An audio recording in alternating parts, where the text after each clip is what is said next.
introduce a new definition for our sine and cosine functions. We can now look at oblique triangles.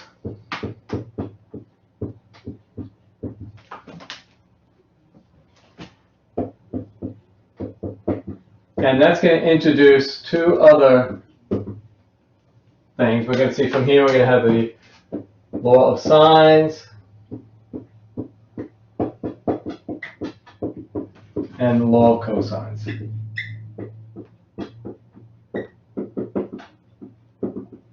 What is an oblique triangle? An oblique triangle is a triangle that doesn't have a 90-degree angle. So it could look something, in general, it might look something like this. I'll make sure that that's not 90 degrees over here. Go a little lower. So it could look something like this.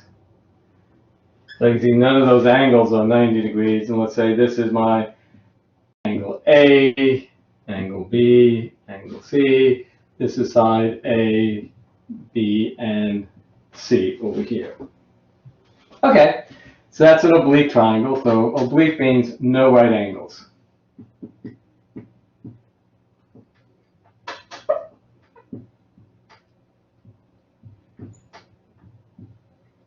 Okay. Well, we can't use that right triangle trigonometry anymore. So we have to find some relationships between the sides and the angles. So that's what we're looking for. We're looking for some sort of relationship so I can, in some way have three pieces of information to determine a fourth piece of information, like we saw in all the other ones. In the previous one, we knew that one angle, so that helped out a lot, but now we don't know that angle C. So what's going to be the strategy? Well, the strategy is very simple. We're going to go back and use some of that right triangle trigonometry that we just developed. We're going to drop a perpendicular over here. So this is now a right angle here. And we'll call this point right here point D. So this is length CD. This is lowercase and that's an upper. This is the uppercase and this is the lowercase. Make sure I make that a little larger so you can kind of see that angle is larger. And this little C down here. And D is my uppercase D over here. Okay. So now we have, right here, there's two separate triangles. I'll draw it right beneath it. We have one triangle here. This looks like this.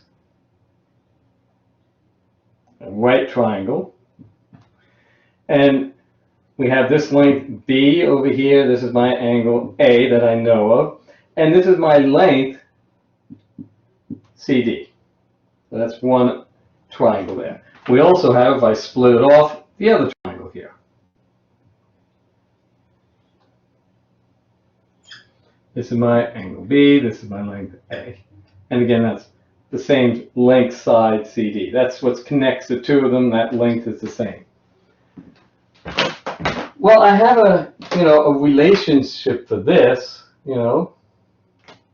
Remember the sine of A. Let's kind of look at this. What is the sine of A? Remember SOHCAHTOA. So the sine of angle A is the opposite, which is that length CD, over the hypotenuse, B. Okay, so I have that. Similarly over here, I have that the sine of B, remember, is equal to the opposite, which is again that length CD over its hypotenuse. In this case, it happens to be A. Well, I can take this one and solve for CD. So this tells me, the first one tells me that B times the sine of A is equal to that length CD, this side. Over here, I have the same thing. I have it's equal to A times the sine of angle B. Or if I get rid of the CD that I don't really need, I'd have B sine of A is A sine of angle B. Or if I divide both sides by AB, I get this relationship. The sine of A over A, because the B's cancel out, is equal to the sine of angle B over length B, because the A's cancel out. This is what we call one of the relationship law of sines. Now, if I turned around and started being perpendiculars going from A and B, I would get a few more of them. I get a relationship between, you get this sort of thing. You might have sine of A over A is the sine of C over C, if you continued in the same way. And I could also get that the sine of B over B is equal to the sine of C over C. If we did a similar analysis, but just dropping perpendiculars in different directions. Well, we can write this all in one relationship, and that is as follows. The sine of A over A is the sine of angle B over B, which is the sine of angle C over C. This is what we call the law of sines. Now, what this gives us is, if you look at the three individual pieces over here, does Colin have a question, or? How did we get to sines? I couldn't hear you too well. How did we get to sine C? Oh, how did we get these other ones? Yeah. This was just that's if I, for example, if I wanted to get these other ones, I would take my angle B here and drop a perpendicular going the other direction. So what I'd have is I'd make this, 90 degrees here. I'm trying to get that to be 90 degrees as best we can. Well, kind of drop this. Yeah, well, let's do the A angle over here. So dropping straight down, trying to, kind of drop it in a way that I get 90 degrees. It's going to be hard to do that. Well, what I would do is I'd set it up differently. Can't show it so easily here. But if I switch these angles around over here, and the sides over here, and let's start with angle, say, B over here. This is angle B, C, A. They would go this way. And then this would be my side A, and this would be my side B and side C. Then I'd have these two different things, and then I'd have my AD over here. And then I'd have sine B relative to this over this, sine B over C. And this would give me this one. This would be the sine C over Z. So this triangle would then be associated with that. I do the same sort of thing. And then if I started with my B over here, and I went, A over here, A back here, A, B, C, I would get the other one. It's just setting up a different triangle over here. So A, this would be my A would flip over here, C would flip over here, and then B would flip over here. Then when I cut this, I'd have my sine of C and A.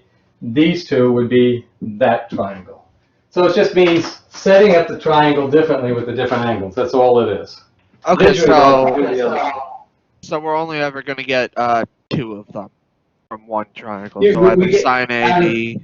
Right, out of one triangle, the first triangle, I got the first one.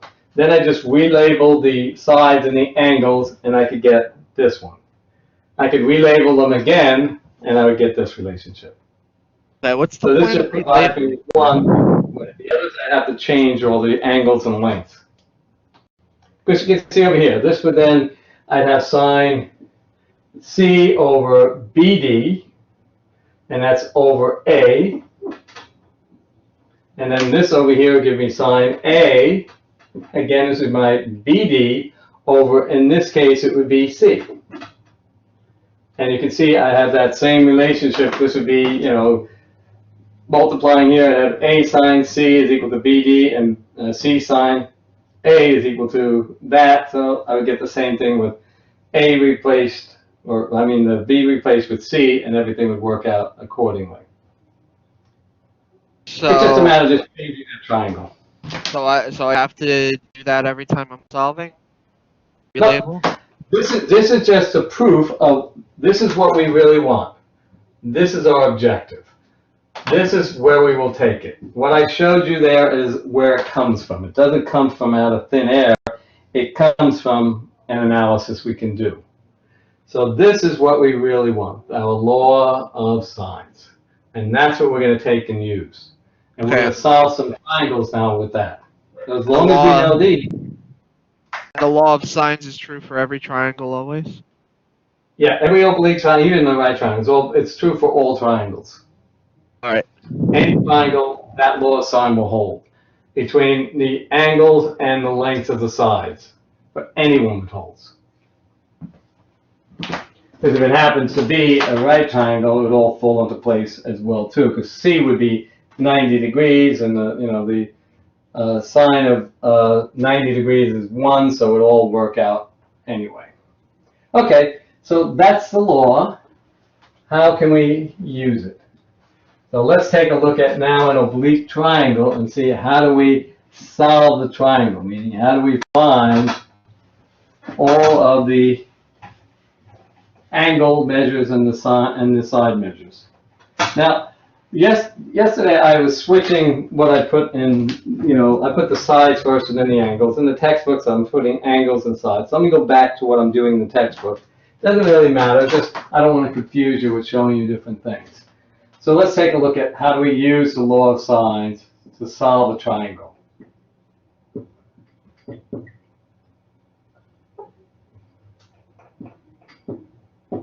To solve a triangle. So again, we're looking for a triangle that has something like this. We'll call this my angle A, angle B, and angle C. This is my side C, there's A, and there is B. So that's a triangle. So here's an example of some particular problem. Just take anyone out of the textbook here. And then we're going to come up to look at something. There's several possibilities that I should point out over here, and then I'm going to talk about one of the strange ones. So say I have A is equal to 80 degrees, and B is equal to 56 degrees. Angle B is 56 degrees. And then length A is unknown. Length B is given to us as 16, but we don't know angle C and we don't know length C. So this is what we're given, and we have to find the missing pieces over here. Okay. Well, it's fairly easy to find measure of angle C, because what do we know? The interior angles of any triangle have to add up to 180. We could take care of the easy thing first. And we could say then that angle C is equal to 180 minus 80 minus 56 degrees. That's 100 minus 56, so that angle C is 44 degrees. Does everyone see? Because I'm using the sum of the interior angles of any triangle is 180. So I can find that relatively easily. Okay, now I have to see if I can find the other lengths of those two sides. This is where the law of sine comes into play. I need to know 3 out of 4 pieces of information. So in this case, I know 2 angles and 1 length. So you can see right here, I know angle A and angle B, and I know length B. So if I just use this, I'll be able to solve for length A. So that's what I'm going to be using over here. It tells me the following. If I use that first one, it tells me the sine of 80 degrees over A, because A I do not know what that is equal to, is equal to the sine of 56 degrees. This is 36. Keep me awake. Do it in my head too quick. Otherwise I'll get messed up. Keep me awake over here. Oh no, it is 46. Well, I did. I was thinking 90 degrees. No, I'm right. 44. Okay, so over here I have sine of 56 degrees over, I know length B. The only unknown here is A. Now what I want you to do is I want you to solve this for A. Practice your algebra. Turn around and solve that for A. Tell me what A is equal to. A is equal to what?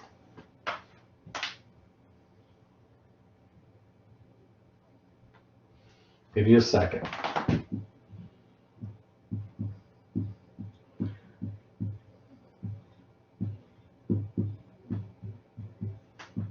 Did everyone see how I got that? It's 16 times the sine of 80 divided by the sine of 56 degrees.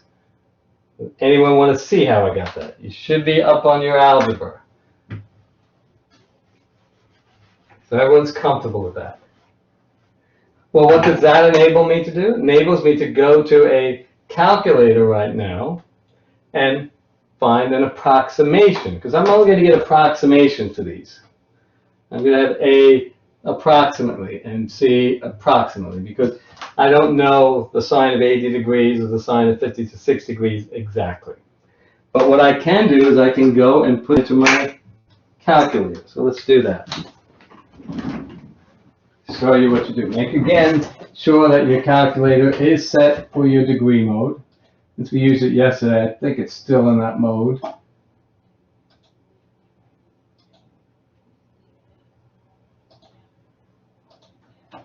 I'll turn it on here. Let's check our mode. We're still in degree mode. Do that. Good. So what I want to get a measure for A. So it's 16 times the sine of 80 degrees divided by the sine of 56 degrees. And plugging it in, I get the value of about 19.00. So we could say that that is equal to 19.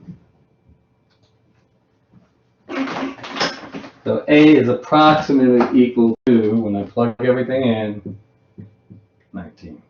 So I found another measure of a side.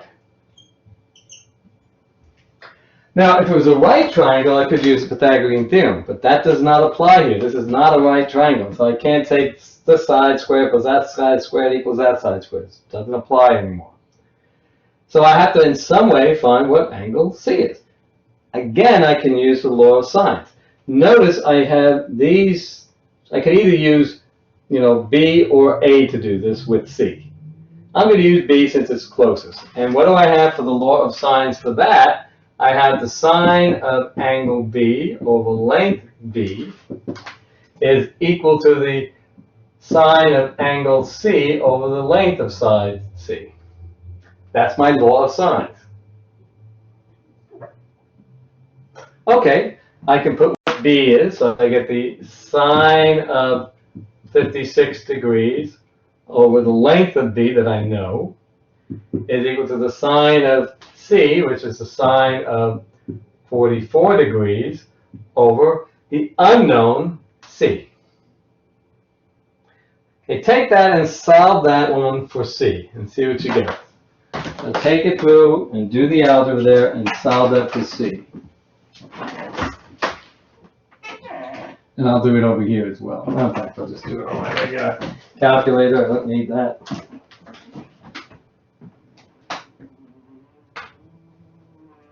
And again, always check that you're in the right mode.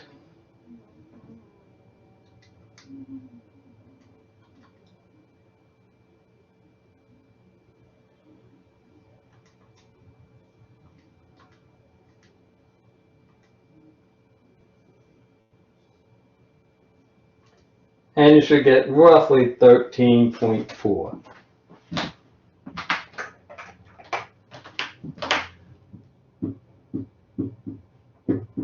Is everyone getting that? Yes, Ashley. This is probably a silly question. I graduated high school 18 years ago, and we used to call that cross multiplying. It's the same thing as what you're doing, but we just called it something different. Is that taboo? Am I not allowed to say that anymore? No, you can say that. I can say that? You can, but it's beyond just, it's a cross multiplication. It's one way of solving. Cross multiplication is a shorthand for saying the following. So, for example,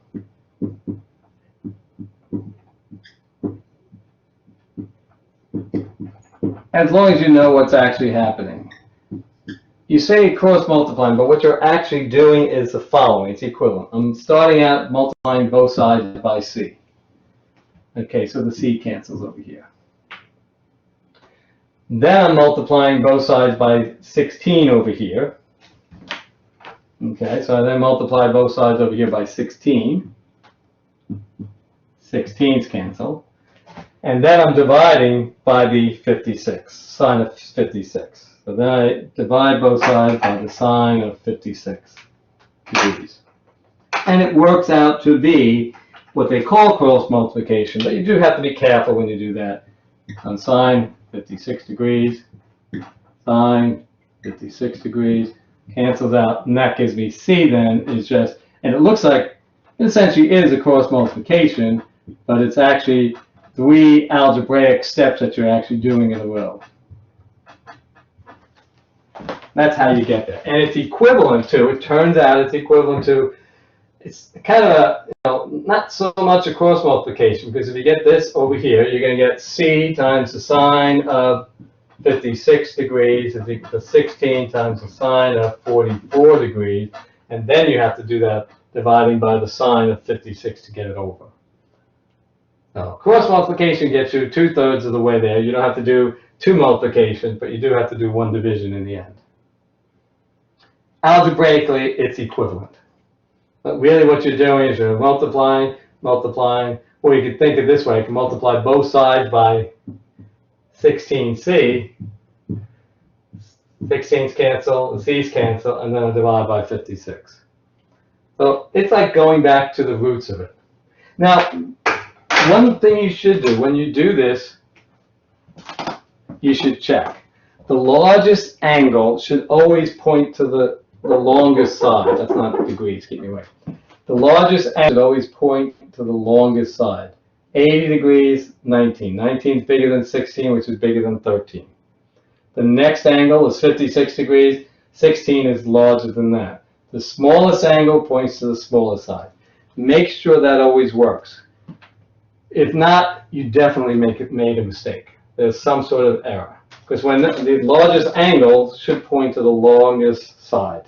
Smallest angle should point to the smallest side. That's a way of checking these triangles.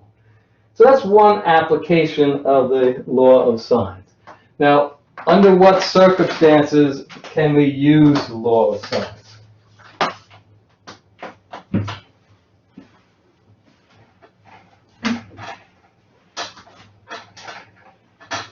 And let's talk about this. It gets a little bit confusing, but I'm going to show you on next Monday a visual way of organizing this. The law of sines has some complications to it that we'll see. And visually, when you set up your little chart of what angles you know and what sides you know, you can see when you can use the law of sines and when you can't.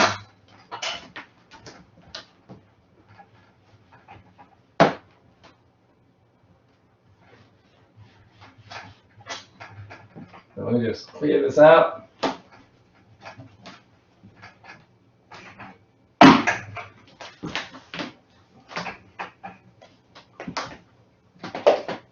Okay, so let's take a look at when we can use the law of sines. Let's draw a little triangle over here.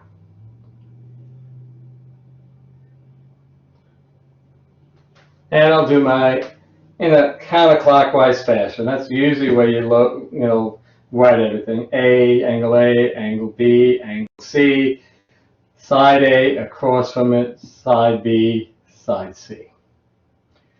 So when can you do it? Well, we know if we know 2 angles and a side, for example, if we call this, you go around in counterclockwise fashion. So this would be angle, and then I go to angle, side. Angle, angle, side. If I know that, that means I know, I'll have sine of A, sine of B, and side A. I know that. So this is my angle, angle, side. Always in a counterclockwise fashion. So in that case, I can use the law of sines. Because if I look at that, I would know take a look at a picture. We have angle A, B, and C, side A, B, and C. So here I know A, I know B, that's given, and I'm given side A. Well, anytime you have this little block over here, you can kind of see it visually here. I know three things, because remember, I have sine A over A, sine B over B. That'll allow me to determine B. Kind of see it visually. If you put everything out down what you have, you can say, as long as I know these two angles and one of those sides, I can determine the other side. Alternatively, I could know two sides and one of those angles and also be able to do it. So let's take a look at an alternative to that. So say I knew, let's see how we want to do this. My side angle, side, how do I want to say this? Yeah, so let's take a look at it. Go side, side angle. So now, and that was one case, but now I go with side. So I know, say, this side over here. So I know side. I skip that angle and go to the next side. So it's side, side, and then I know this angle over here. Side, side, angle. So that's side, side, angle. Now, you can memorize all these things, or what I prefer to do is draw the picture of what you don't, and then you can see it. And now, for this case, so I know this side, and that angle. So A, B, and C. Side A, side B, and side C. Let's put what we know. I said I know the side, I know that side, and I know that side.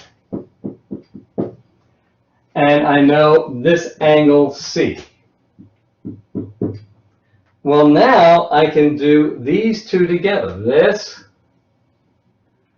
together with that. And I can determine angle A from that. That's where I'm going to have to use my arc sine to solve for that. We'll see that in a moment. But I know both things on C and one thing on A, so I can determine the other thing on A. Because what do I have? I have a relationship that says the following. My law of sines here tells me that the sine of A over the measure of length, or the length of A, is the sine of angle C over the length of side C. Well, I know these two, and I know that, so I can solve for sine A and then take the arc sine and find the angle of A. Now, you got to be careful here, because remember, the arc sine will only give us an angle from minus 90 degrees to plus 90 degrees. If sine of A is a larger angle than that, it's not going to work. But we're going to have to develop another tool for that later on. But you can visually, hopefully, see what's happening.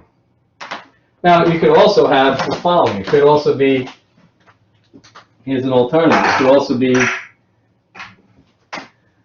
side, side, angle.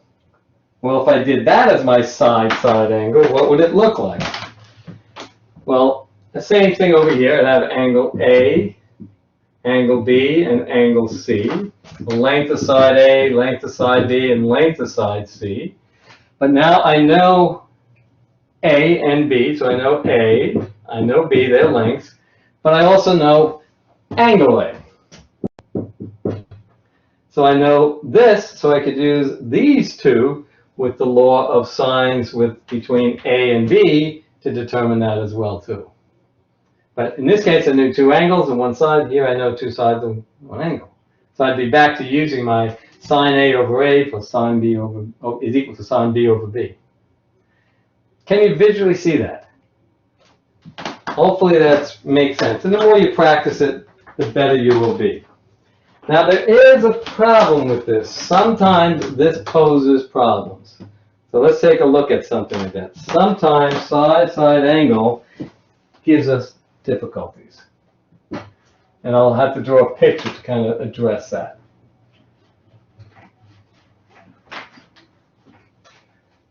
So side-side angle is not always as easy as it looks.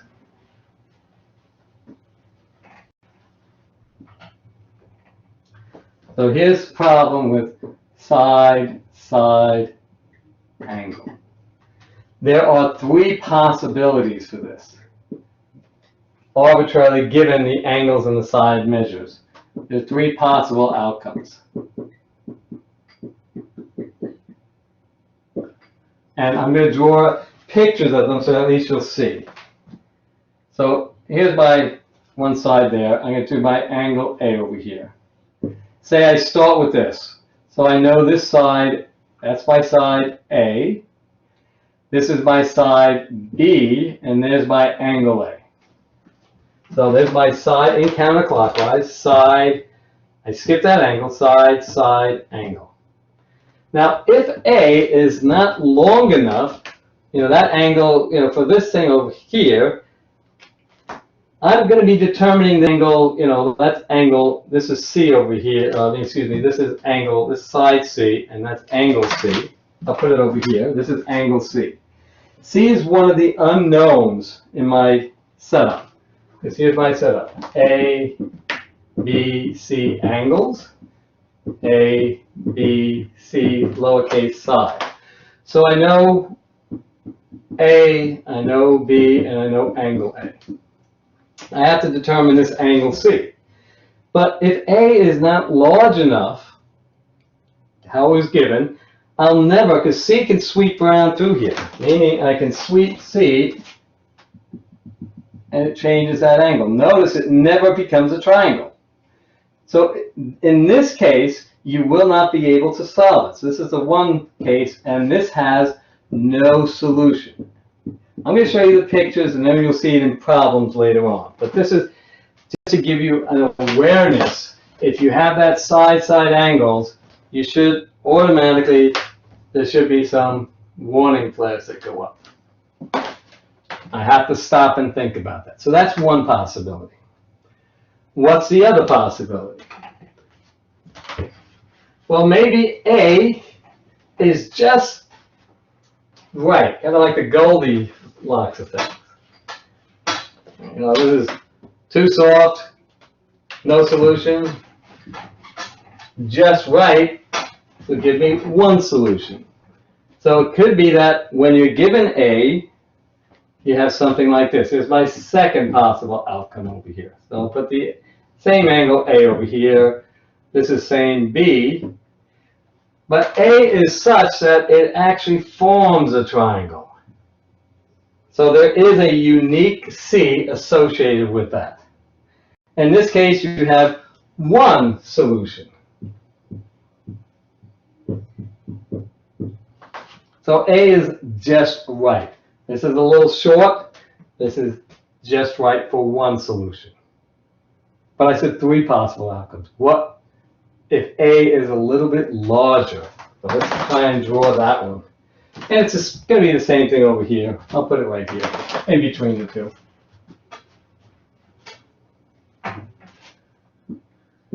So let's take our same triangle. Again, this is my angle A, and this is B, and that's C. But let's say that A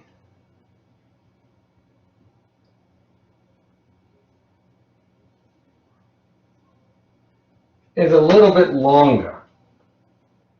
Well, again, what can I do? Well, I'm trying to determine angle C. So angle C has a weight value. So now if I take this and rotate this about that, I have two possibilities.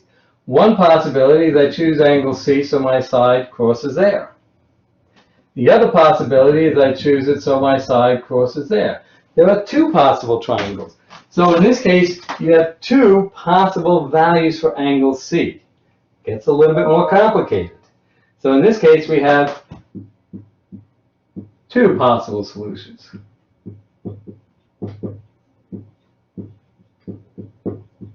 So you have to be careful if you have the side-side angle case. And we'll talk about that and how you have to kind of look for that and adjust for that. It's nice if you have this.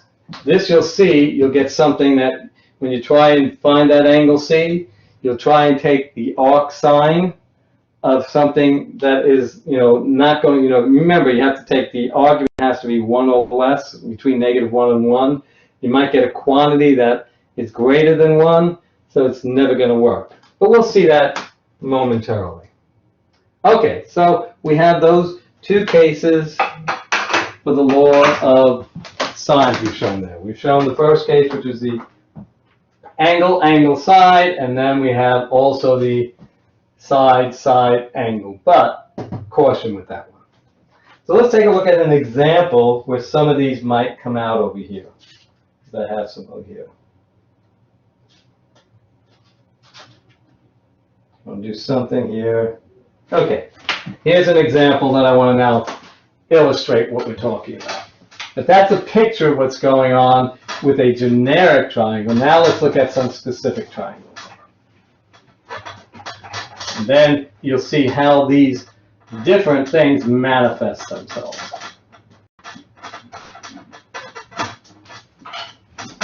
And I'm working the same ones in the textbook, so you can kind of go over that. If you don't get everything here, it's written out in the textbook. Take a look at that, and then we'll see that. So let's start with this sort of problem, and I'm given this example. So we have angle A, 64 degrees. We're not given B or C, but we're given side A is equal to 20, and B we are not given, but side C we're given as 32. Okay. So I can't use anything, about the angles because they add up to 180, but I need two angles, so that's lost. So I have information about A, everything about A, and one piece of information about C. So I can go right to this, my law of sines. Sine of A over A is equal to the sine of angle C over length C. Plugging what I know, sine of 64 degrees over 20 is equal to the sine of that angle C is what I don't know. That's my unknown now. It's that angle over 32. Well, I can solve this for the sine of C. I just multiply both sides by 32. So I get 32 times the sine of 64 degrees over 20 is equal to the sine of angle C. Well, what can I do? Well, I can take the arc sine of both sides. If I wanted to, I could do that. And if I wanted to, I could simplify this a little bit, or I can leave it that. I'll just leave it that way. So my angle C is equal to the arc sine of, well, you can see over here, 4 goes into that, so it's, 4 times the sine of 64 degrees. Oh, 8, keep me awake. 8 times the sine of 64 degrees, all over 5. 4 times 5 is 28 times 4 is 32. Plug that into your calculator, and you're going to get a domain error. Let's just show that. There is no such angle that can make that happen, as that's what it's telling us. Let's kind of show that what we'll get.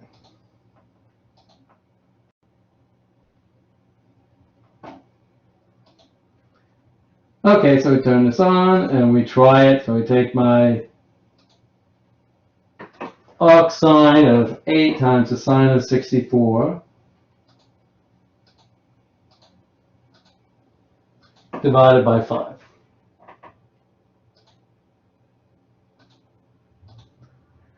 Domain error. Why is that? Because if I looked at the argument, let's just take a look at that argument there. So this goes back to what we did earlier in the book, so hopefully kind of keep that in mind. Let's take a look at that argument. 8 times the sine of 64 divided by 5. Notice it's greater than 1. the input into the arc sine has to be between -1 and +1. 1.44 approximately is just too large. An example of the first case where there is no such triangle. So in this case, we'd say this is impossible. C is just too large, or, A is just too small. Now, if I flipped A and C here, let's just say I did that for a second. Say I said A was 32 and C was 20. So this now, the 8 goes down and the 5 comes up. This would work. Now, it might give me 2. I'd have to check on that, but let's take a look at that. Everything we just did would also be applicable.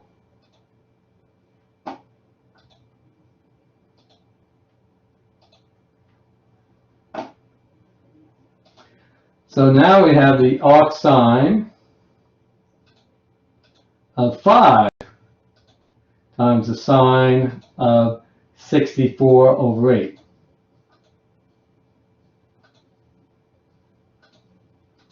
And this will give you a measure of an angle of 34, we'll just call it 34 degrees.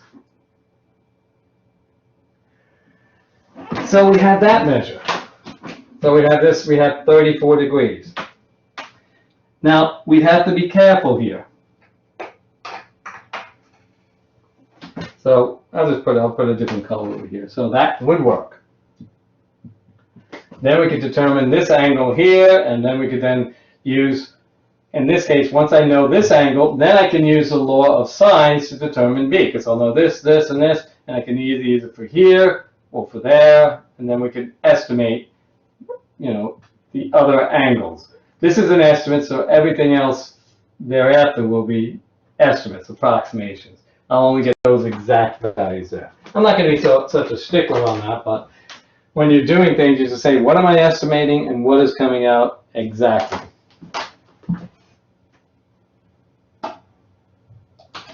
And so that's what you have over here. So we know that this is 34 degrees, so these would be estimates. And then I would know those two pieces of information, and if I find this angle, sum of the angles is 180 degrees, so I could find this.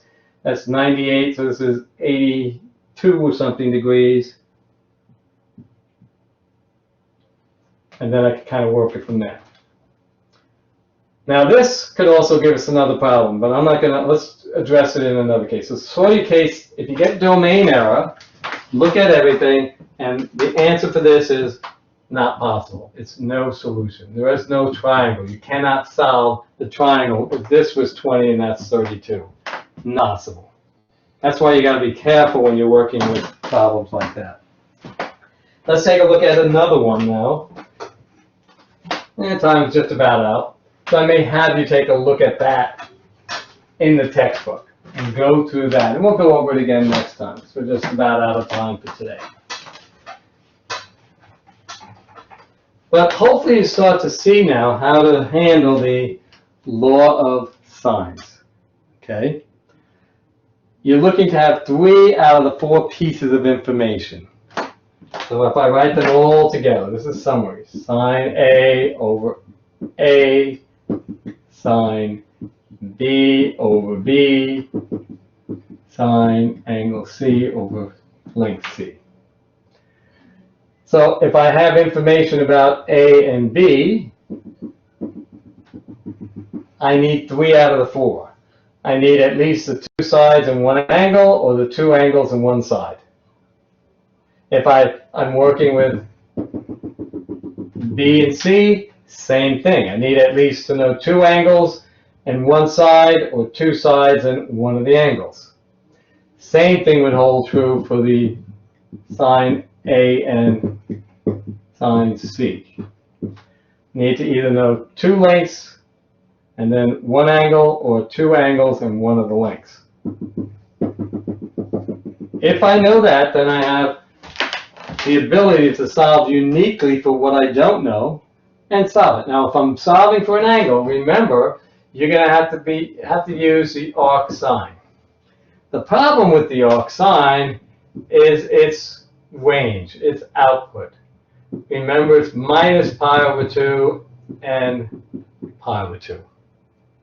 So it's minus 90 degrees up to 90 degrees. Well, what if that angle, one of those angles, is actually greater than 90 degrees? We have a bit of a problem there. We have to kind of go through that, and it's in the textbook, but I don't have enough time to talk about it, because one of the angles, that we're dealing with could be outside of that range. And this is a case where you might have two solutions. You might have because we had the triangle that looked potentially like this, and you could have one side goes here. This angle C is less than 90 degrees, and then this angle C over here, that angle C here, is greater than 90 degrees. The triangle we just finished probably has, we'd have to test it out, probably has two solutions. Because remember, this is by length, and that could cross here, and I'm looking for this angle measure C over here, and two possibilities could happen. It could be that it's just right. Now, if it's just perfect right, it could be that there's just one angle C that works for it. And that's a case of 3 where just a single one works.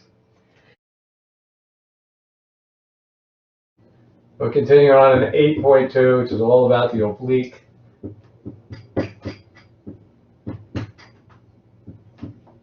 triangles. That means we don't have a 90-degree angle.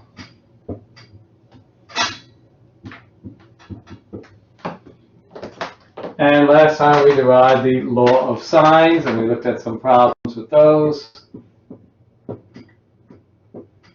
We had sine of angle A over length A is the sine of angle B over length B, which is the sine of angle C over length C. And you can take different pairs of them to solve any sort of triangle where we're looking to find all measures of all their angles and a measure of all the lengths of the sides. Now, for law of sines to work, you have to have one of them, has to give you both features. You have to have sine, the angle A and side A, or angle B and side B, angle C and side C, or, and in addition, one of the others. You have to have, if I'm going to solve any of these quantities here, I have to know 3 out of the 4. That tells you when this law of sines would apply.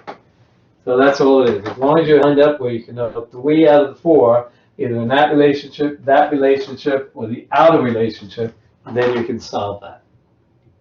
Now, when you do that, you're using the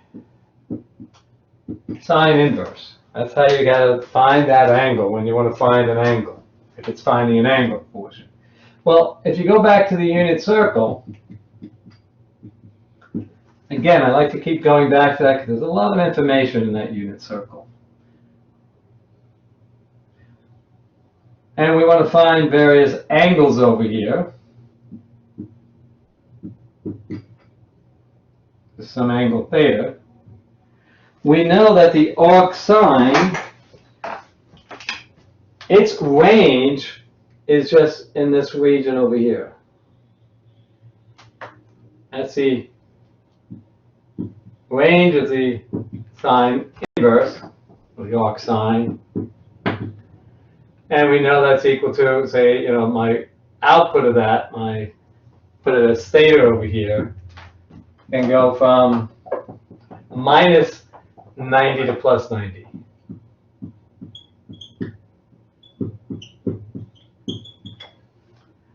But in the unit circle, for example, if I get a triangle where I get a certain value for the sine, remember the sine is the y-coordinate, so that's, cosine theta comma sine theta if I'm on a unit circle. This is radius, 1 over here. We also know that there is another angle that would give me that same sine value. Because I come over here, and I go the same height, this is going to give me my cosine over here. It's going to actually be the negative of that. So I'm going to have minus the cosine of theta. and plus the sine of theta, and that's the coordinates of that point. I get it up here at the right height. Should be at the right height. But when I use the calculator, I'll never get that angle. So if I'm looking at the sine, if you will, my opposite over my hypotenuse, I have two potential angles. There's this angle theta. So this is the angle that you'll get out over here, but there's also another potential angle, and that potential angle is this angle here. Now, what is that angle equal to? Well, that angle is, I take 180 degrees, and remember, since this is angle theta here, also angle theta over here, those are the combinations that are the same height, so that's angle theta, that's angle theta. This angle, the green angle there, that angle, we'll call that, call that angle phi, just for argument's sake here. What is phi equal to? Phi is equal to 180 degrees, fully over here, minus theta. So you actually have, for any time you use the arc sine, there's two potential angles. So you have to be careful. You always have to make a check and see if there is another possibility. Okay.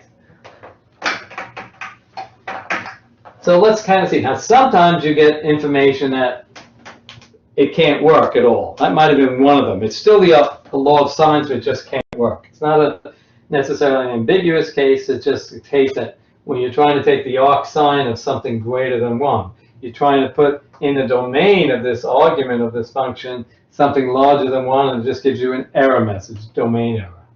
That's the case when you have your information given is such that, this is my side, this is my side, and this is my length over here, and I'm looking for this, angle over here. Say this is side C, that's angle C, there's A, and then I'm looking for some B over here. This is side A, and there's my B. This thing is never long enough. As I sweep out, trying to find that angle C, it will never touch. That's when you're trying to take the sine inverse of something that's greater than 1. That will give you your domain error. Because that is 1 is the limit of the domain of the arc sine. So anytime you get, when you plug it in and you get a domain error, and you look at this argument over here, maybe that's 1.41. It's impossible. You can't, the information given will not give you a triangle. So you have to think your way through these a little bit. Now, sometimes you're going to get into this case over here, and you might have to check. So let's take a look at one of those again, and I'll show you what I mean over here. So that's kind of the background. Now let's see such a problem in action, and how do we examine whether or not it has a solution or not.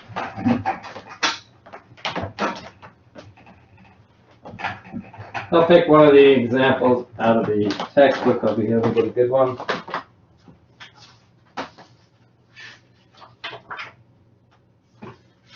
I'll do two so you can see both cases.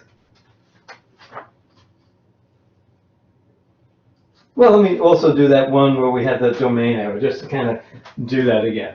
Let's consider the ambiguous case again with the three possibilities. So one case we have here is an example. I'm just going to shoot right to the chase over here and put what we know at the beginning. So say we know 64 degrees, we know this is 20, and that is 32. Okay, so technically now I have enough information. I know A and I know something in C, so that tells me I can actually use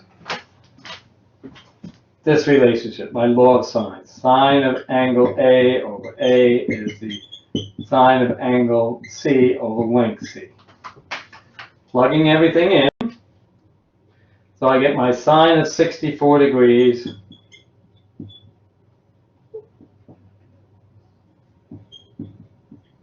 over 20 is cosine of, I don't know what angle C is, so that's my unknown, my sine of angle C. Sine of angle C, but I do know length C. So I can turn around and say, okay, let's see if I can solve this. So that tells me my sine of my angle, I'll do it up here, sine of my angle C, my unknown, is equal to 32 sine of 64 degrees over 20. Well, let's plug this into the calculator. Before we do anything, let's just plug that value into the calculator and see what we get. Now, my calculator I know is already set for degree measure.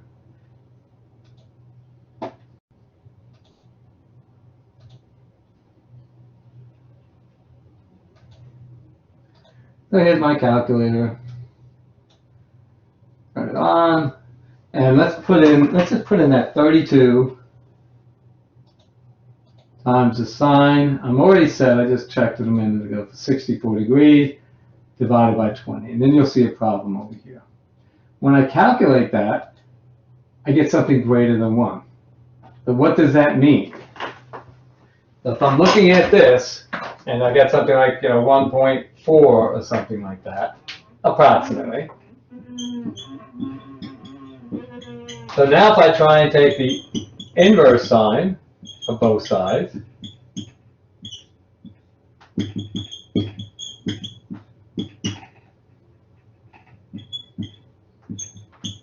well, that would give me angle C is approximately equal to, well, what is the domain of the arc sine? Remember the input for that, so the domain of the arc sine has to go between -1 is less than or equal to the input value, x, which is less than or equal to 1. That's greater than 1. So when I plug this in, I'm going to get domain error. What is that? That's kind of the case like where I have my triangle that's doing this. It's flapping. That my A is not long enough to reach down here for this angle C. I can't touch. It will never touch. So in this case, anytime you get that, that's an impossible triangle.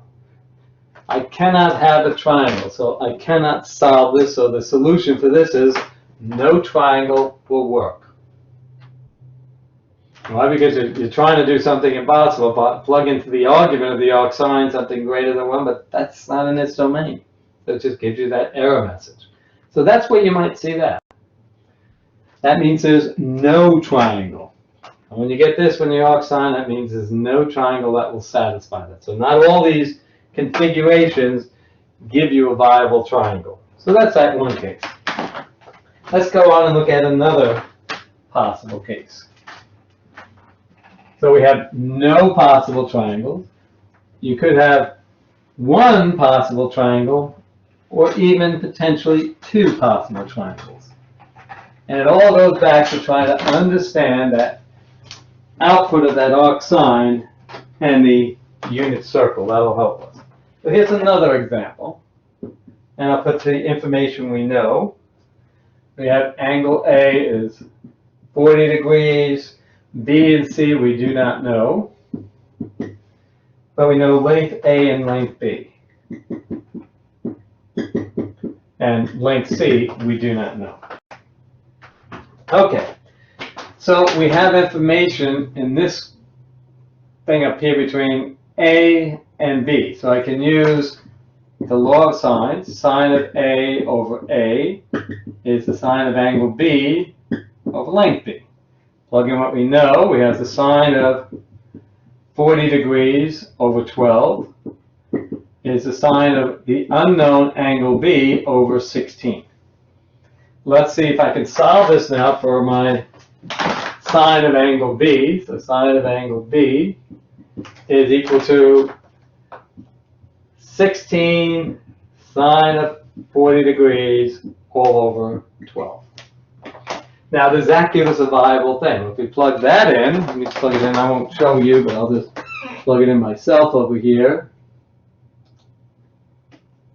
16 sine of 40 by 12.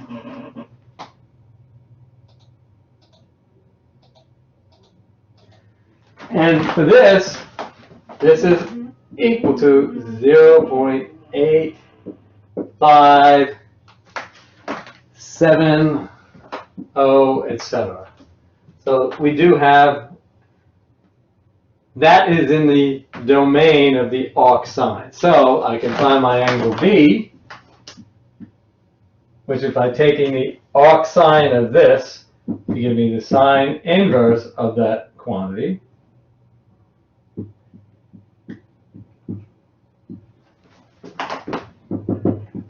And see the angle that comes out. And we'll do that there.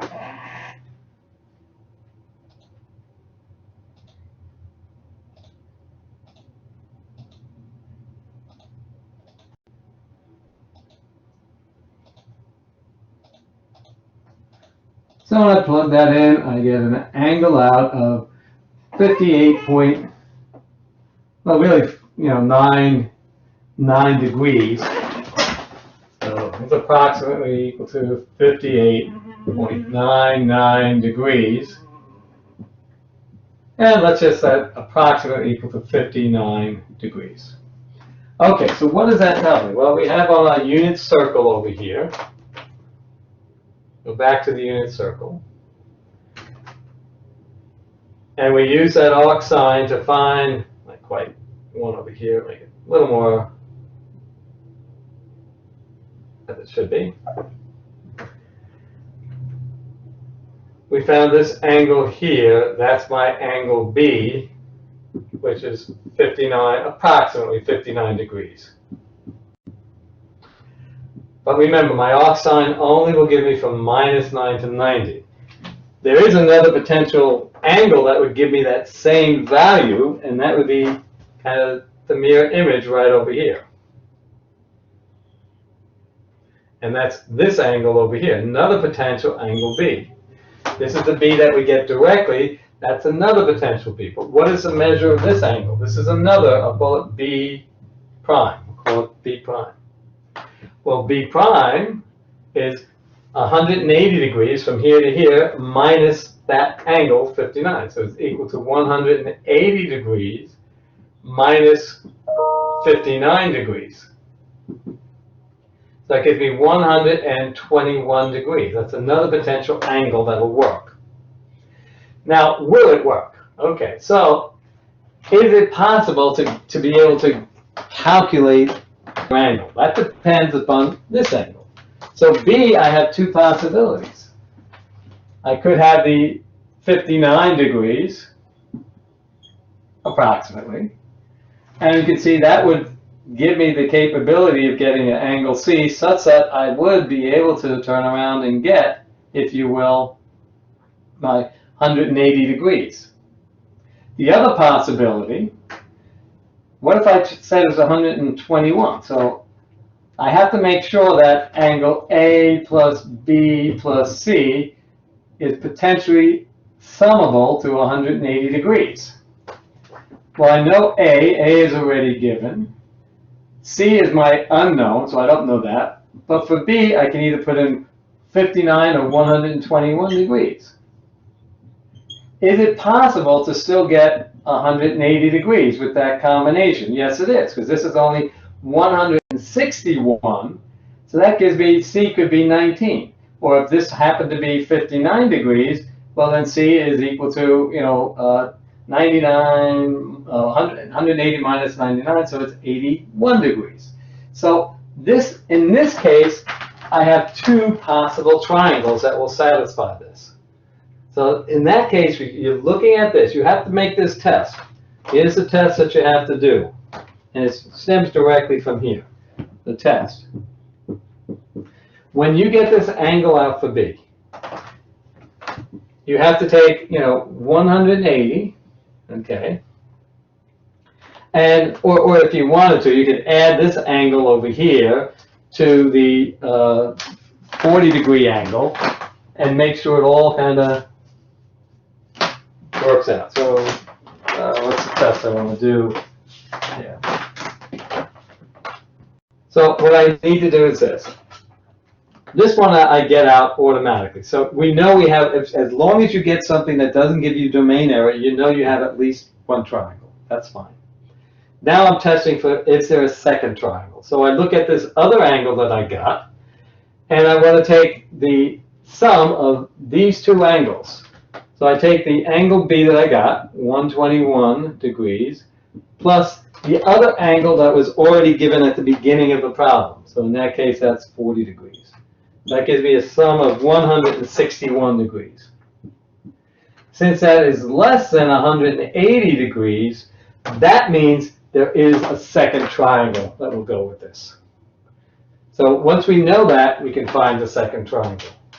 Then we have two possibilities over here. We can just add these together. So one possibility is I get C then is equal to 80 degrees for this combination, because the sum of these has to add up to 180 degrees. That's 99 plus 81 gives me 180 degrees. And then 161, and then this is 19 degrees. That means it'll give me two different C values over here that'll work. With that same length B, it can go down or up. What I have over here is the following. So if I don't need that for now.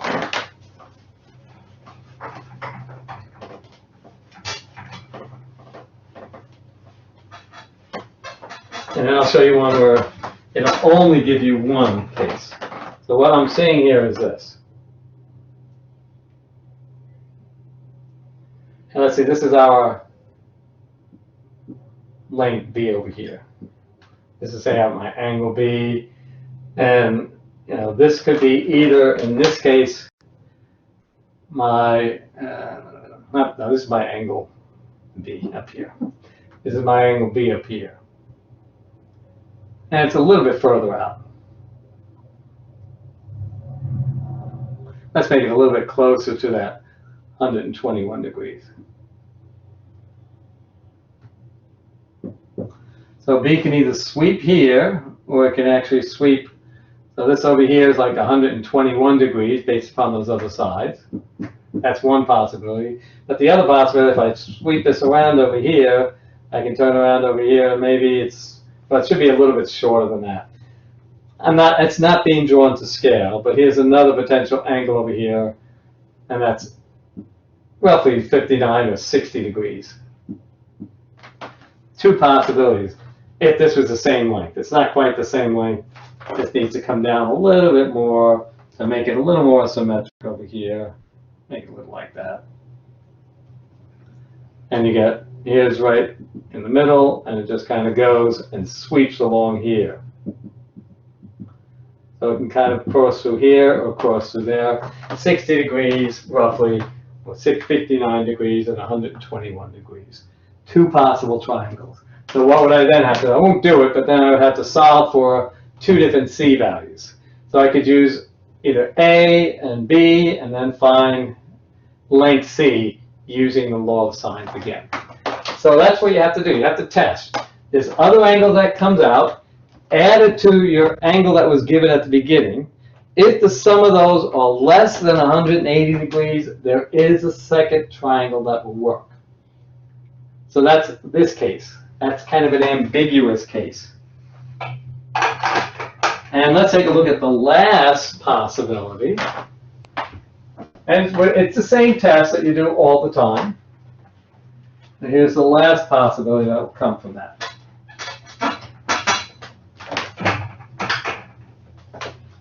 And let's take a look at this one over here.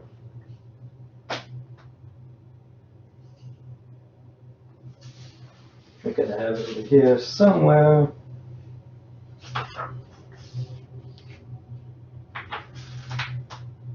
Yeah, here we go. So here's another one. Here's another example. So we have A, 70 degrees, B and C are not given.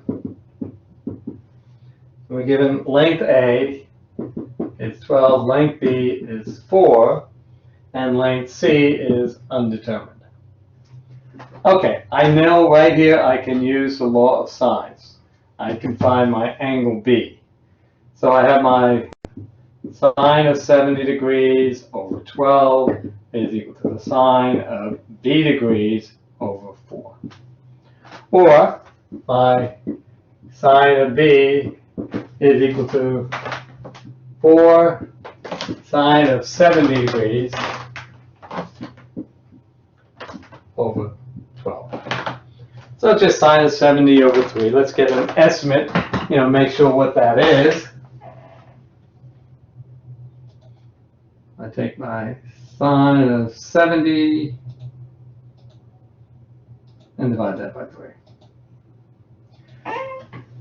So I get, roughly 0.312. So it's equal to 0.3132308 ... Okay, I can find the angle B that's associated with that. Again, when I use the arc sine, it's only between minus 90 and 90. Since I'm only concerned about positive angle, it only takes me up from 0 to 90 degrees. But since this is an oblique triangle, it can have angles that are greater than 90 degrees. It's not my right triangle. So my angle B is the arc sine of that value.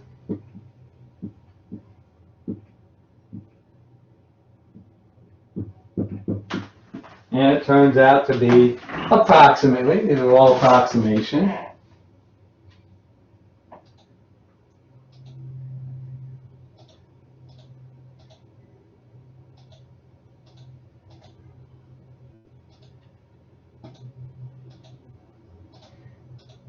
I get the approximate angle of 18.25 degrees. So B is approximately 18.25 degrees. Okay, now I want to check. I do my little test. Okay, if that's one angle, get a picture of what we're dealing with. Here's my unit circle again. This is the one angle over here.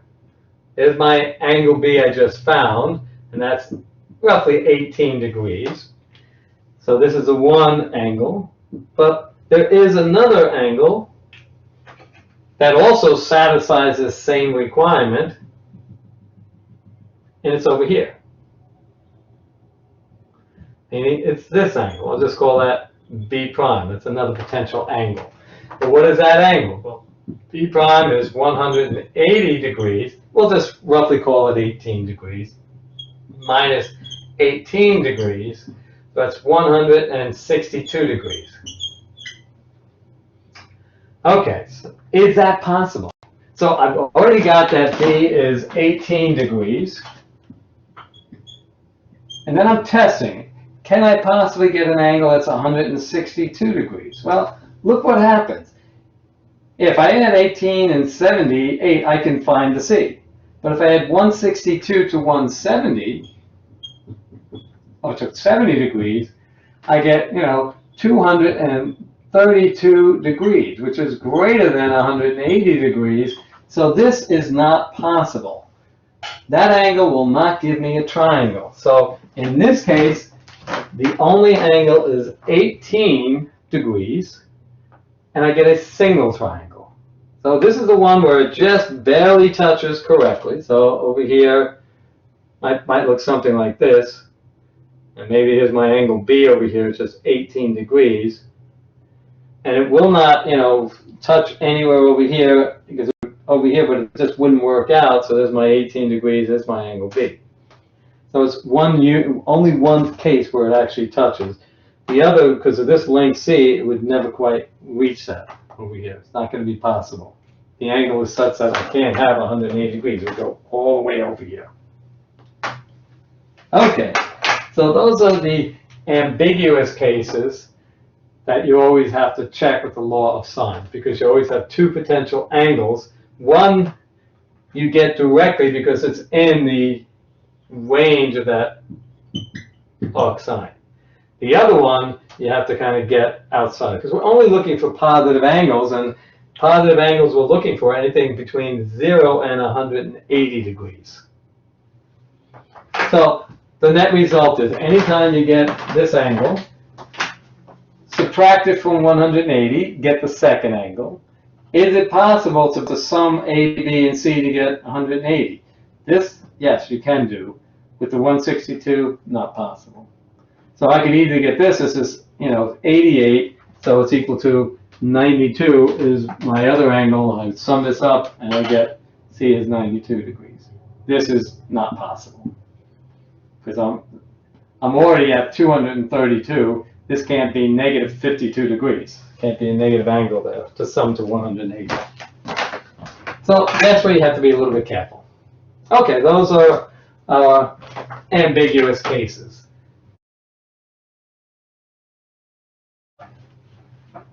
Even with the law of sines, we still don't have enough information to solve every type of triangle. There's a whole class of triangles that we don't even know how to solve. For example, say I was given something like this. So say I had my angle A, B, and C, and length A, B, and C. And say I was given information on angle B, given information on length A and length C. Notice the law of sines will not work. This is a case where you have a side and an angle and a side. In this case, the law of sines does not work. Why? What do I mean? Remember, I need at least two information on one piece of those and then another one. But now I have three pieces of information. It's just that they're not aligned correctly. If I tried using A, angle AB, and side AB, I have two unknowns. Here I have two unknowns. Here I have the two unknowns. So in either case, I'm stuck. I have to come up with an alternative. And that's where it's going to be what we'll look at today, something called the law of cosines.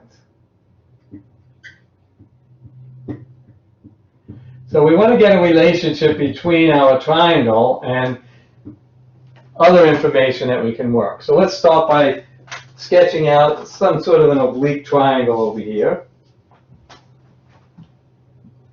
So here's our triangle that we looked at earlier. It's no longer 90 degrees. And we'll put our length or angles here, A, B, and C. And my length over here, this is C, B, and A. And what do we do? Well, we always drop our little perpendicular over here. And we'll call that location D. That's our location D. Or we call this even angle A, or we just call this A. Let's call this A. We'll call this B. Those are points. We'll call them the point locations. Instead of the angles, we'll just give them point locations for my triangle. Easier to deal with it that way. Okay, now let's take a look at this. This forms two right triangles. Let's take a look at this over here. And let's use Pythagorean theorem on this triangle right here.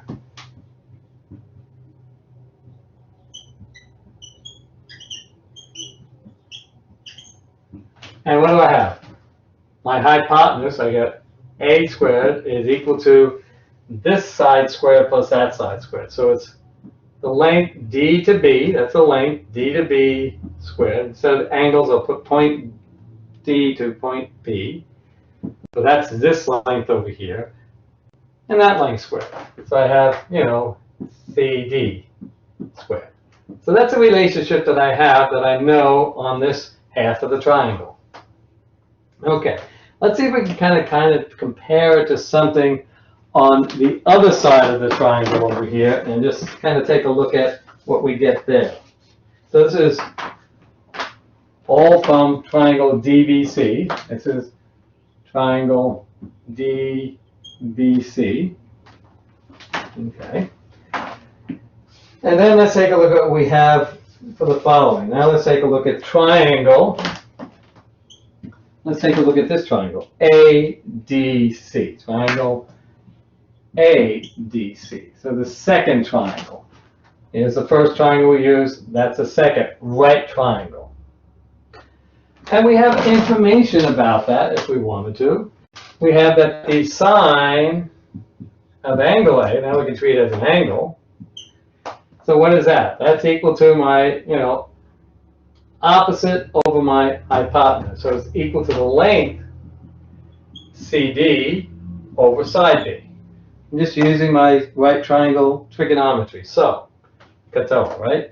And then we also have, if I wanted to, I have that the cosine of that same angle, that's another thing I have, is the cosine of angle A, well, it's equal to the adjacent, which is this AD over B. So I have information about that angle. Okay. So this tells me over here, I get the length, CD over here. So CD is just equal to B times the sine of angle A. Okay. My length AD is B times the cosine of angle A. I just multiplied both sides by B. Okay. Now this is length C over here. What do I have over here? Over here, it's a little bit confusing, but hopefully you can put it together. My length C is equal to AD plus DB. So it's equal to this length plus that length is the entire length C.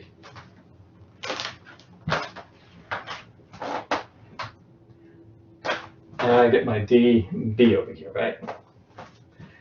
So, what do I have? I have my AD right here, okay? So, what do I have over here? Let's just kind of use my DB, okay? So, we know what my AD is from this. So, this tells me then C is AD, which is B cosine A,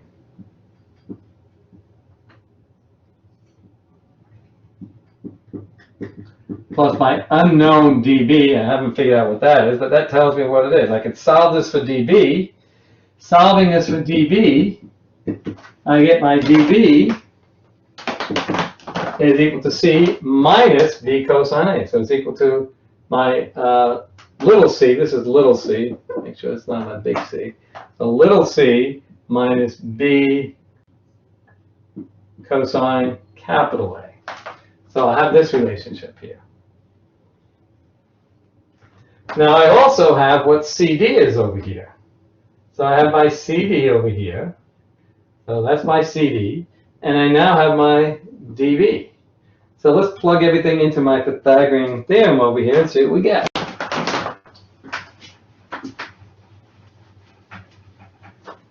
So I now have C squared, or A squared, excuse me, little a squared is equal to dB, which is C minus B cosine A, quantity squared, plus my CD squared, which is B sine A quantity squared.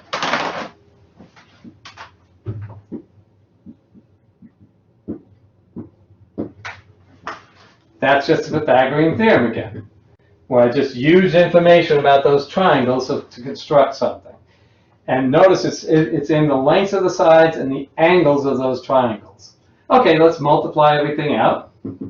This is going to give me C squared minus 2B C cosine angle A, okay, plus B squared times cosine squared A, if I multiply that out. Okay, let's multiply this other thing out over here. I don't need this anymore, so let me get rid of that.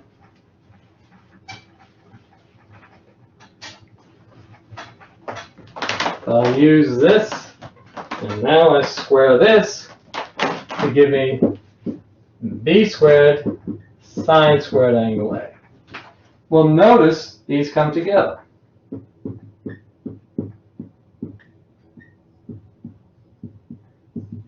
Gives me B squared times cosine squared A plus sine squared A. But that is just one by my trig identity. So I rewrite this, I say that A squared is equal to B squared plus C squared minus 2BC cosine of angle A. This is one of our equations for the what we call the law cosines. Now, if I switch things around, change things around, I'm also going to get the following.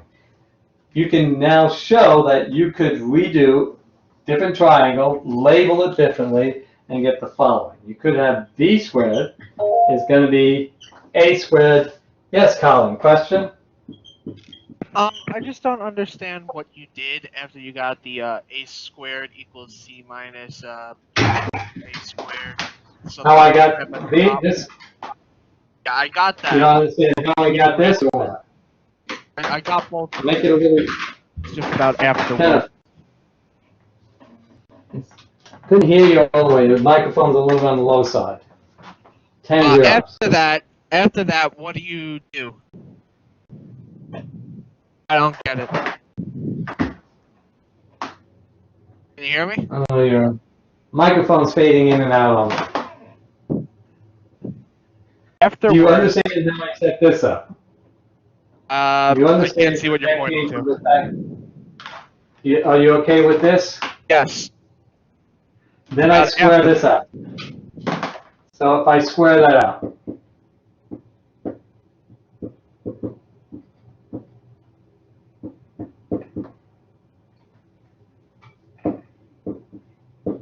I'm just doing basic algebra here.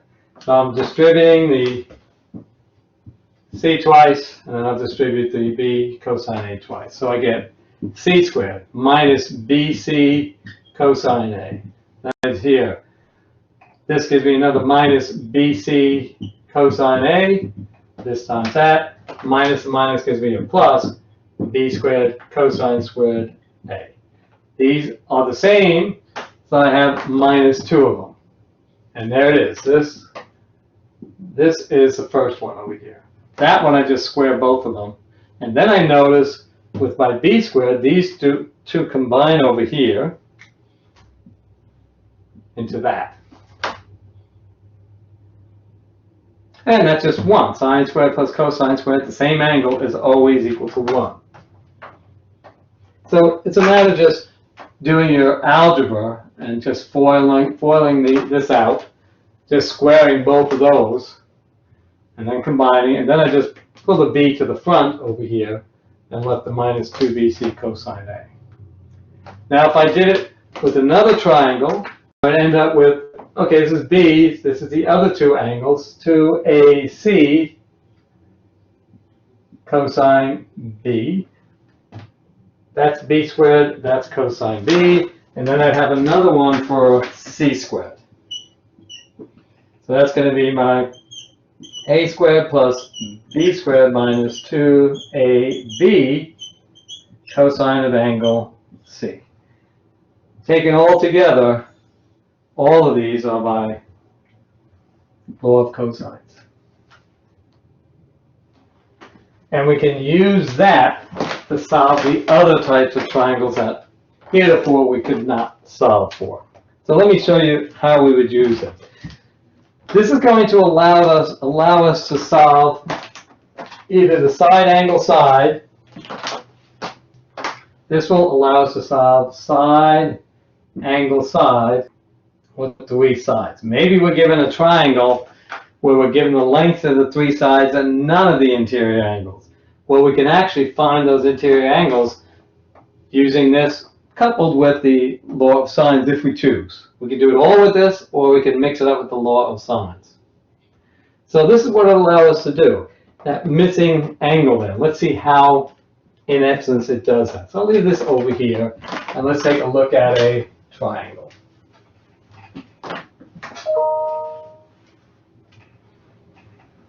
Now, I'm not going to ask you to derive it, but that's where it comes from. It comes from being creative and using right triangle trigonometry and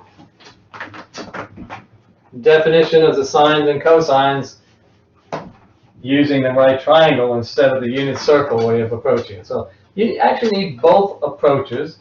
The unit circle is great for a lot of different things, but this is also great for doing some analysis, some simple analyses. So the two definitions of sine and cosine, right triangle definition or the unit circle definition, are both very useful.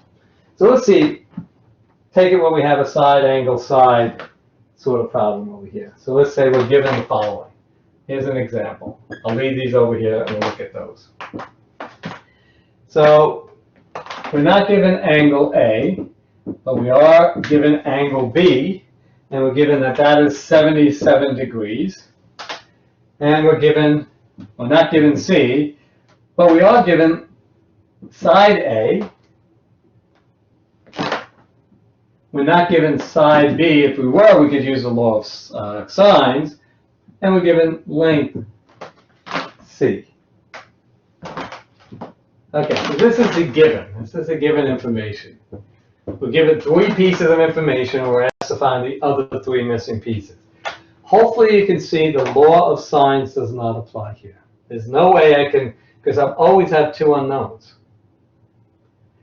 But what can I do? Well, notice what this requires over here. If I look, I could actually find this this length B over here if I wanted to, right? Because what does it depend upon? It depends upon length A, length C, and angle B. Well, I know angle B, and I know length A, and I know length C. So I know these 3 pieces of information, which will allow me to find length B. Does that make sense there? So let's try that. Let me plug it in, and I'm going to show over here. So using this one out of the 3 of the law of cosine says b squared, I'll write it all out, is equal to a squared plus c squared minus 2ac cosine of angle B. Okay, so b squared is, well, a I know, so I can plug all this in. That can give me 5 squared.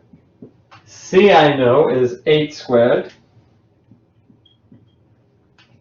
minus 2, and then we have A is 5 and C is 8. And I also know that the angle B is 77 degrees. Notice I know everything on the right hand side, so I can just calculate that. So I'll put that in, and I get b squared. And again, make sure your calculator is set for degree mode. If not, then you're going to get an all messed up answer, and it won't look nice at all. So I'll plug it in. Well, in fact, I can do that. So when I do this, I get b squared is approximately equal to 71.0040 when I plug everything in. Then I take the square root of both sides and get b is approximately equal to the square root of that 71.004, which is approximately equal to, in this case, 8.4. That's my length b. So I was able to come over here, and I now know my length b. Now, if I wanted to, I could try, over here, I now know this, so I could actually do, in this case, probably my preference would be to use the law of sines. I could either use the law of sines to find angle A, or I could use the law of sines to find angle C with B. Because now notice over here, I have those 2 pieces of information. So do that. I want you to, let's try find the measure of angle A. So I want you to use this, and I want you to use the law of sines. So we use the law of cosines, but now we complete it. Now use the law of sines. So I want you to do that. Try and find out the measure of angle A.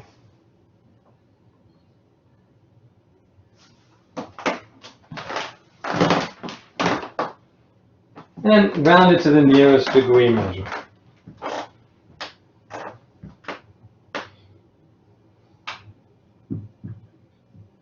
Now, if you did the homework that was due today, you should be fine with finding this.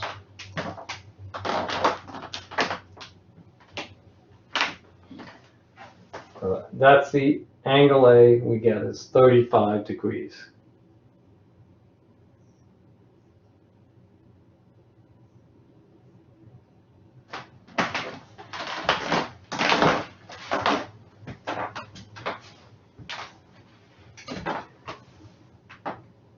Does anyone want to see how I got 35 degrees for A?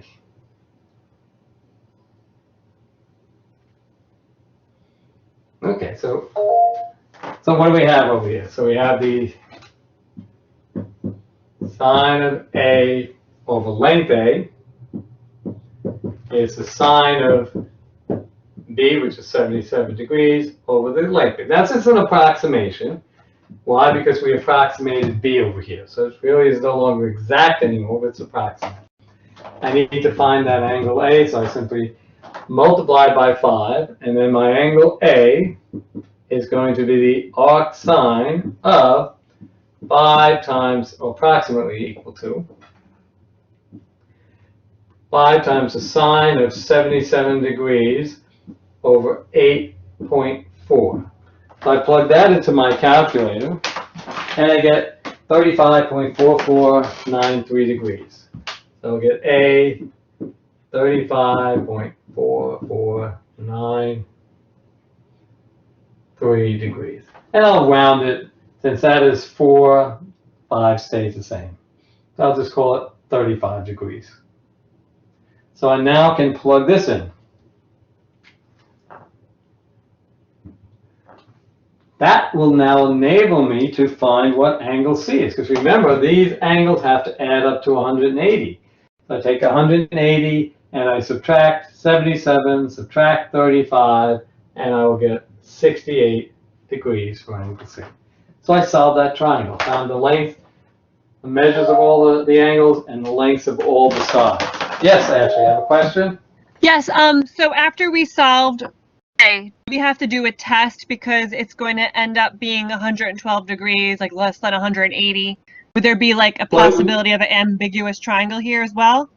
No, there's not going to be, because what's going to happen is because this angle A, you could try it, but very rarely will it happen.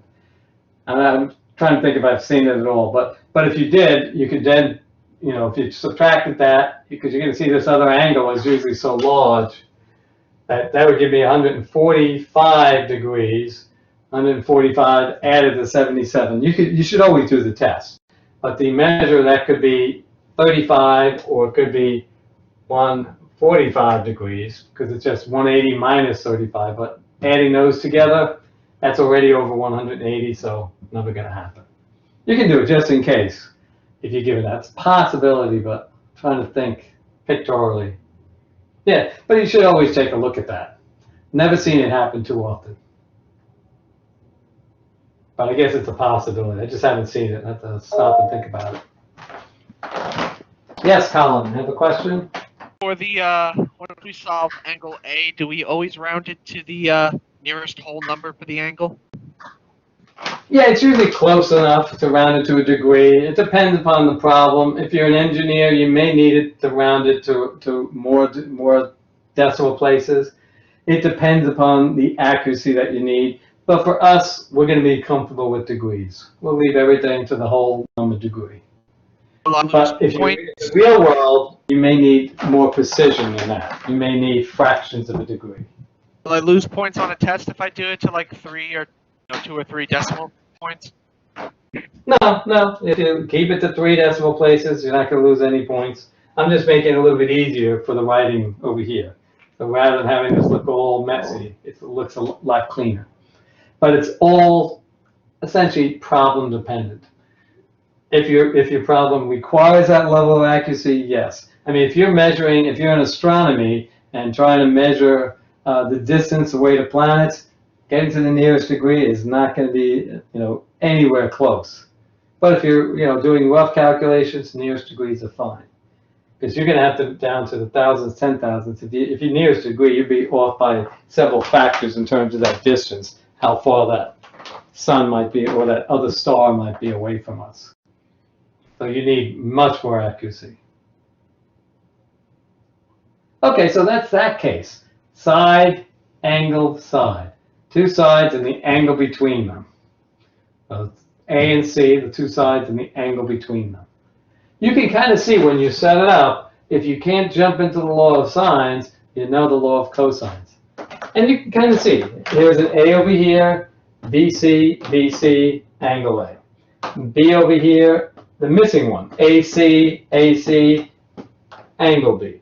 The little a goes with cosine of angle A, little side B goes with cosine of angle B, little side C goes with cosine of angle C. Okay, so that's if we know a side, angle, and a side. What happens if we don't know any angles now? Let's take a look at our final example over here. And let's say we do not know any of the measures of the angles. So it's just side, side, side. And how do we approach that instead?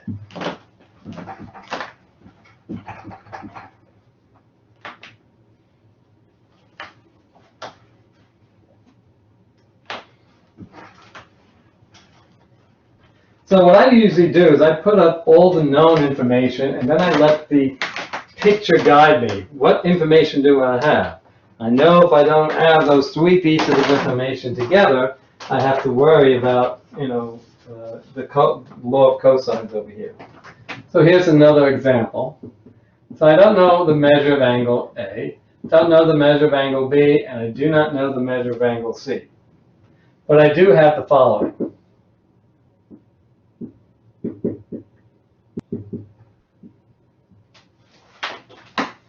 So that's what I know. Now, the choice is up to me. I can either, because notice what I have. I have A, B and C, and I don't have any angles over here. I could, if I wanted to, let's start by looking at angle A. I could get any angle. A is at the top, so let me choose A. Notice I don't have anything, but I could use the law of sines on. But what do I have? Well, the piece of information that I have, let's start with A, and I want to find angle A now. Okay, so I have A squared is B squared plus C squared minus 2BC cosine of angle A. So what do I know? Well, I know A, B, and C. That's all I know. I can then solve this for cosine of angle A. Do that. Algebraic, I want you to do that. I want you to solve this, practice that. I want you to solve that for cosine of angle A. I mean, you can, before you plug in the numbers, let's see what you get there.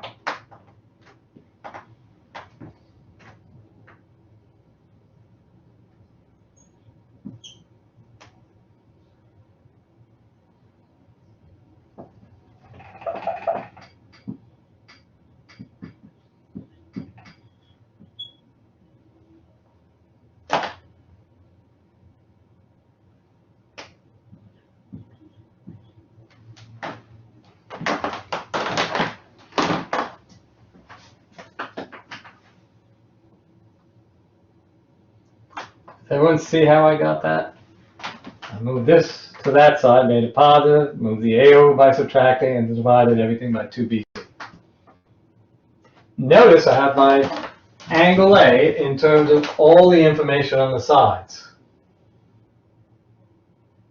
So I can plug everything in. So I get my cosine of angle A is B squared, so that's 3 squared, plus C squared, which is 8 squared, minus A squared, which is 6 squared, over 2 times B times C.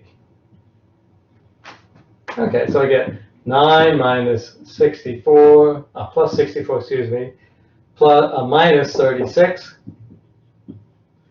all over 48. So I end up with 28, 19 over 48.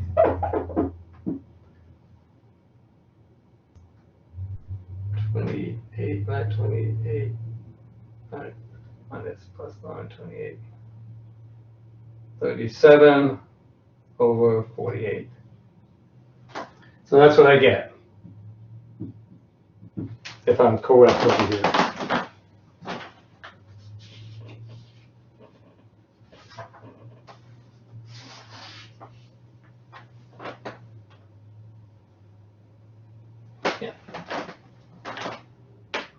Okay, 19. 55 minus 36.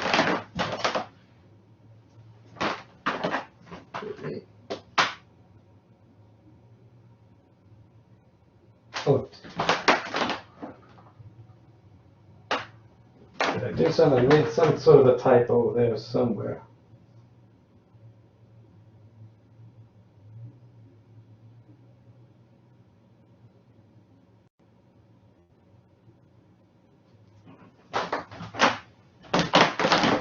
I do this 64,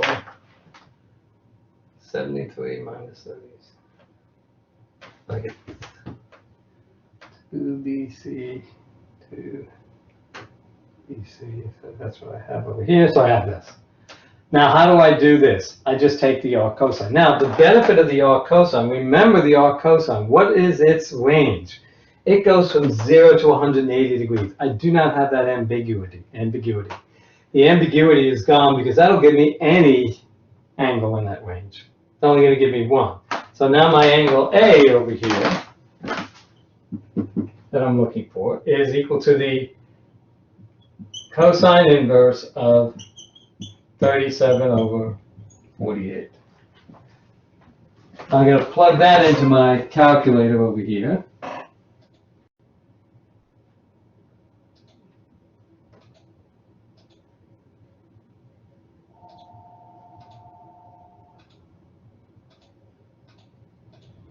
And when I do that, I get an angle of 39.57 degrees. So I'll say it's approximately 40 degrees, 39.57 or 39. If you want to, 39.6 degrees, you could use that. So I now know what angle A is. Then what could I do? I could do the law of sines to find B. Then what could I do? Then I could use the sum of the interior angles to find angle C. So we could take it from there. So let's do that. So take it from there. See if you can find angle B. Using now the law of sines to find the missing angle there. And again, these are all going to be approximations.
Now here's where you can. This is a case where you might have it. So we got.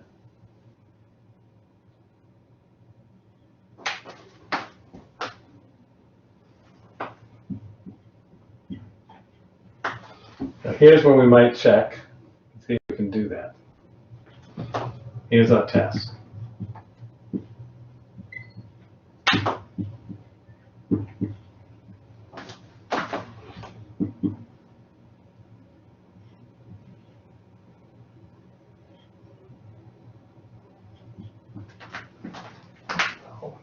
So I get my 18.6 over here.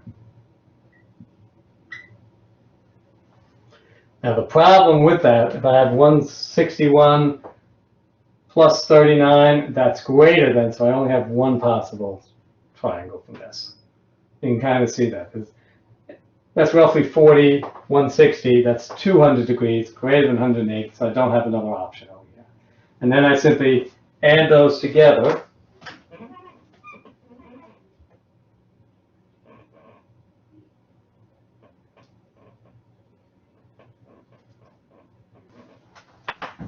And let's just say this is 19, that's 40, that's 59, so my angle C then should be 180 minus 59, so 121 degrees.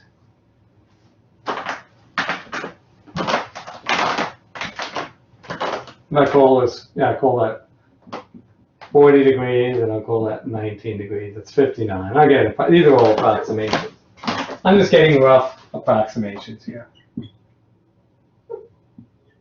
But you can kind of see the process. So if you know how to do the law of sines, that helps you. The law of cosines gives you that beginning piece of information there that you really need to work this out. Any questions on that? So now we know how to do side, side, side. Now I could have estimated angle B from that information or angle C. I just decided to start with A. Could have started anywhere. And you get all, relatively the same measures throughout. And you can see this you can't have another triangle because this angle plus the angle that I just got, angle A, would be greater than 180, so it's impossible to get a triangle that would satisfy that. Okay, so you just have to be a little bit careful when you're, doing the calculations over here. Now you could get all of those if you, some people like to do all of these over here. And you can kind of see the pattern over here if you wanted to. You could solve for all of them right here.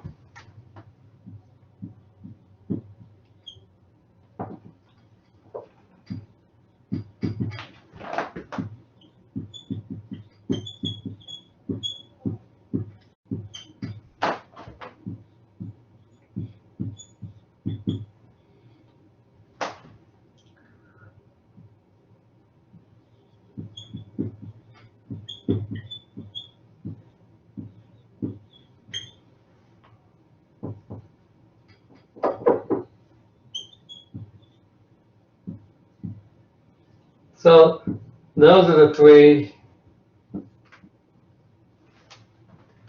law of cosines solved explicitly for the angles. And you take the arc cosine of each. But again, we like the cosine because when I do take the arc cosine, my output is between 0 and 180 degrees. That covers all cases in the triangle. So we're going to get a nice unique value from that. And that's a law of cosines. They have the measures of the sides and then the measures of the angles.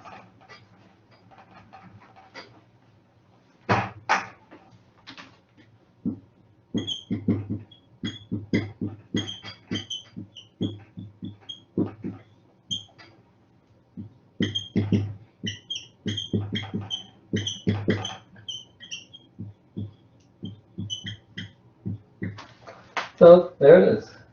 All these form a law of cosine. Solve for the squares of the lengths of the sides and solve for the angles. Both of these are two different versions of the same thing. This one's great for when you have to solve for the angle.